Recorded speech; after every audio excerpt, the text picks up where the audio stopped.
Tonight, day 2 of the murder trial for William David Phillips. It just wrapped up. He is charged with 3 counts of first-degree murder for the 2019 deaths of Sierra Cahoon, her 2-year-old child, and unborn child. He's also charged with 2 more counts of attempted first-degree murder.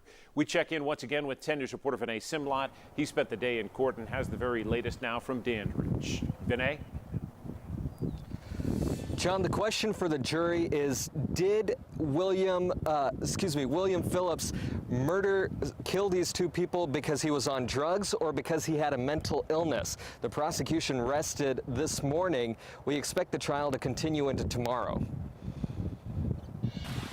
The trial began with testimony from the detective who was with William Phillips shortly after prosecutors say he hit and killed Sierra and Nolan Cahoon. He could tell me everything.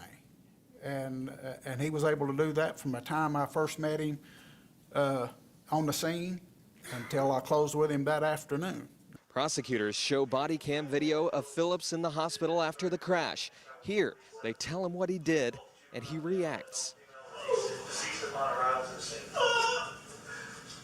TV eyewitnesses testified they found Zoloft, an antidepressant, Valium, and THC in his system. They say he used marijuana within 4 hours before he hit the Cahoons. The detective read a statement Phillips wrote about his mental state after the crash. I was agitated from the confrontation at the meeting. Prosecutors say Phillips used and abused cocaine, LSD, and alcohol in his past too. A defense psychologist says his exam with Phillips went so badly. Essentially, I was not able to do my examination because at that time, Mr. Phillips was too disorganized and essentially psychotic for me to do the procedures. Another says Phillips was diagnosed with bipolar disorder. He absolutely did have a severe mental illness at the time that impaired his perceptions of reality.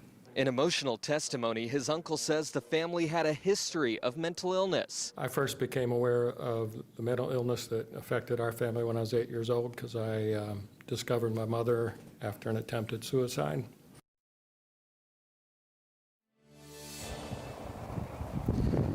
So the prosecution took about a day and a half to make their case. The defense says they expect to wrap up early tomorrow, and that's when the jury will get the case, John.